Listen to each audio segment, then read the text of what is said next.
যুদ্ধের জন্য প্রস্তুত হন। কোন রাজাকার, কোন আলবদর, কোন আলসাম বাংলাদেশে যেন না থাকে। এই ভূমিকা আপনাদেরকে করতে হবে এবং ডক্টর ইউনূসের সাম্রাজ্যবাদী যে মনোভাব, সাম্রাজ্যবাদী যে চুক্তিগুলো হয়েছে সেই চুক্তিগুলো সামনে নিয়ে আসতে হবে। সাথে সাথে এত পুলিশ অফিসার কেন মারল, পুলিশ অফিসার কেন মারল তার বিচার করতে হবে। 5ই আগস্ট বাঙালি জাতির একটা কালোতম অধ্যায়, যেমন 71 সাল বাঙালি জাতির যেরকম কালো অধ্যায়, কদমপুরি 5ই আগস্ট কালো অধ্যায়। সেই কালো অধ্যায়ে দিনে দাঁড়িয়ে আমরা ধিক্কার জানাই, আমরা প্রতিবাদ করি। ইউনূস, তোমাকে ক্ষমা করা হবে না, হবে না, হবে না। জয় বাংলা, জয় বঙ্গবন্ধু। মানিকগঞ্জ জেলা স্বেচ্ছাসেবক লীগের সংগ্রামী সভাপতি জনাব তুষার ভাই বক্তব্য দেন।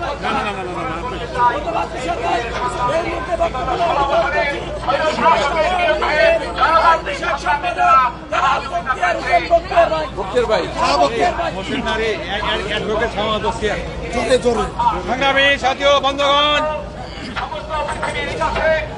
আওয়ামী নেতৃবৃন্দ, আপনাদের সকলকে মদিনীয় শুভেচ্ছা।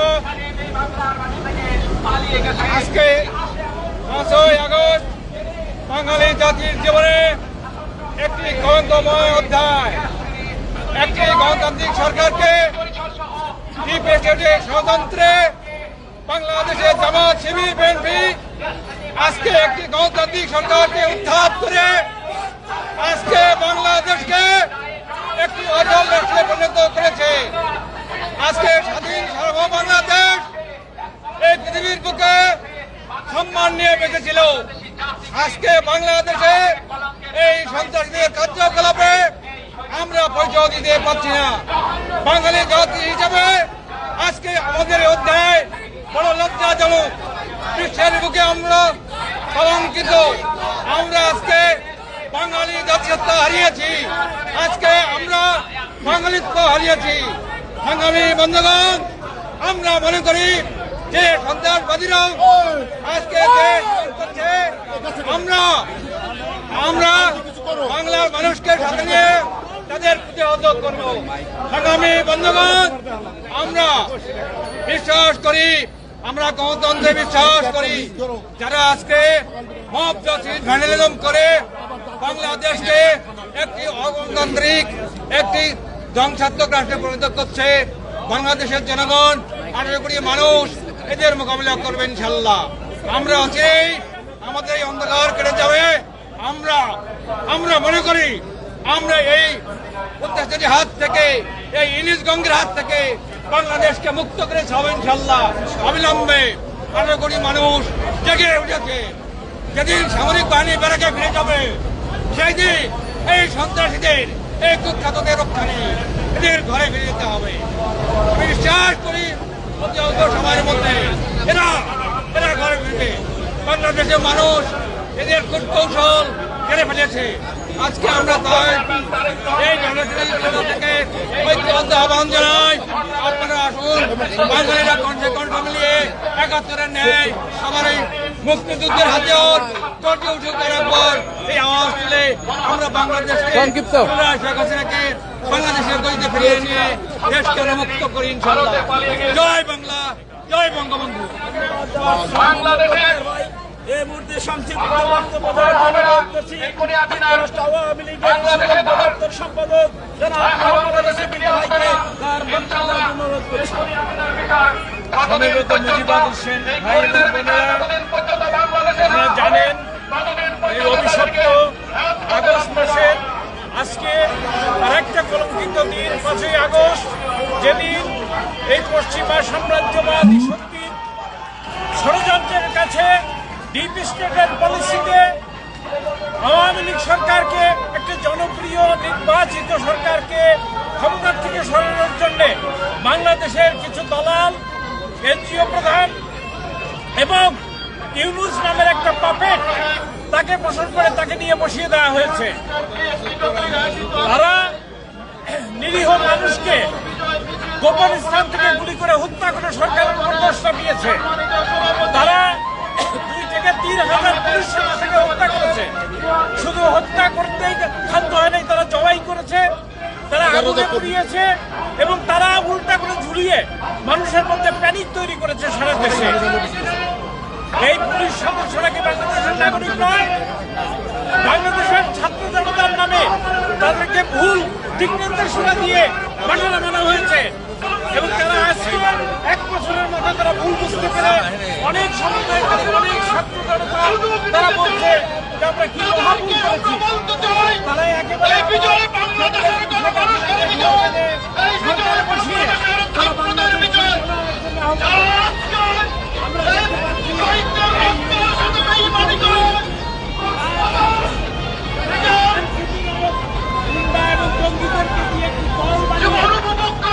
গতকাল তারা জুলাই সনদ নামে একটি হাস্যস্কর ঘোষণা তারা দিয়েছে এবং তার মধ্যে কোনো দিক নির্দেশনা নাই, যাতে কোনো দিক নির্দেশনা পায় নাই। গত 1 বছরে দেশের সমস্ত শিল্প কলকারখানা মানুষের কর্মসংস্থান একের পর এক বন্ধ হয়ে যাচ্ছে। নতুন কোনো বিনিয়োগ নাই, নতুন কোনো প্রকল্প নাই, রেমিটেন্স প্রবাহ বন্ধ হয়ে গেছে, বাংলাদেশের রিজার্ভ কমে গেছে। আমরা পদোত্তরই শুনতে পাচ্ছি 2026 সনে বাংলাদেশে আবার একটা দুর্ভিক্ষের পদোত্তরই শোনা যাচ্ছে। 18 কোটি মানুষের দেশ, তারা না খেয়ে মরবে, মানুষ মানুষের মাংস খাবে, এরকম একটা পরিস্থিতি এই সুৎখর রক্তচোষা ইউনূস বাংলাদেশকে দাঁড় করিয়েছে। আমরা অবিলম্বে দেশের সকল দেশপ্রেমিক মানুষকে ঐক্যবদ্ধ হয়ে এই অপশক্তির বিরুদ্ধে রুখে দাঁড়ানোর জন্য আহ্বান জানাচ্ছি। সেই দিন বেশি দূরে নয় যেদিন গণতান্ত্রিক সকল দল মত পথের সকল মানুষ এই স্বৈরাচারী ইউনূস ফ্যাসিস্ট ইউনূসের বিরুদ্ধে রুখে দাঁড়াবে এবং সে পালানোর পথ পাবে না। আমরা সেই দিনের অপেক্ষায় আমরা সকলকে ঐক্যবদ্ধ হয়ে আহ্বান জানাই যে সামনে আমাদের যে ভাইরা আপনারা সমাবেশ করছেন, আমি আহ্বান জানাই আপনারা যে স্বপ্ন দেখছেন সেটা দুঃস্বপ্ন। এই জামাত শিবির জঙ্গিরা আপনাদেরকে ক্ষমতায় যেতে দেবে না।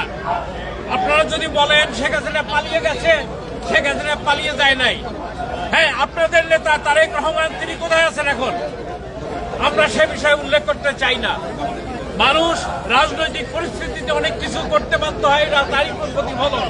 আমরা আশা করি এবছরের মধ্যেই জননেত্রী শেখ হাসিনা দেশে ফিরে আসবেন এবং তার হাত দিয়ে আবার গণতন্ত্রের ঝান্ডা উঠবে, বাংলাদেশ আবার তার অতীত ঐতিহ্য ফিরে পাবে।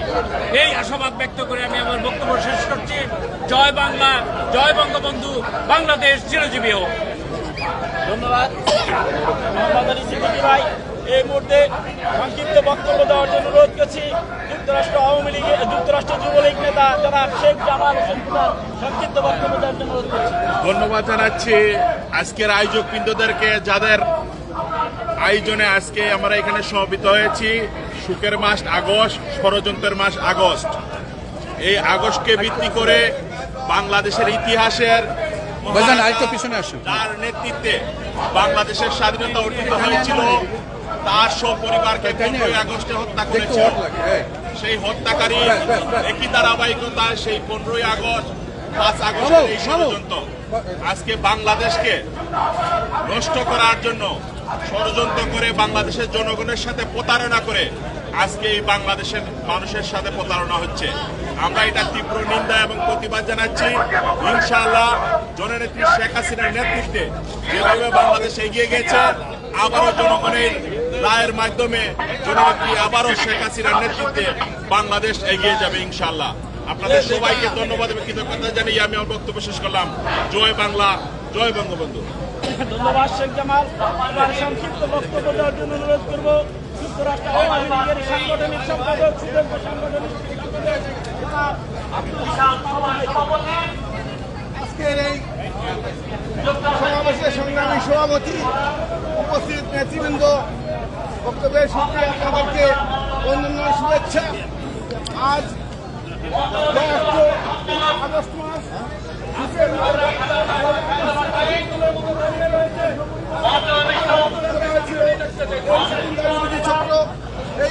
আগস্টের 21 তারিখ জয়ন্তী শেখ হাসিনাকে হত্যা করা হয়েছিল।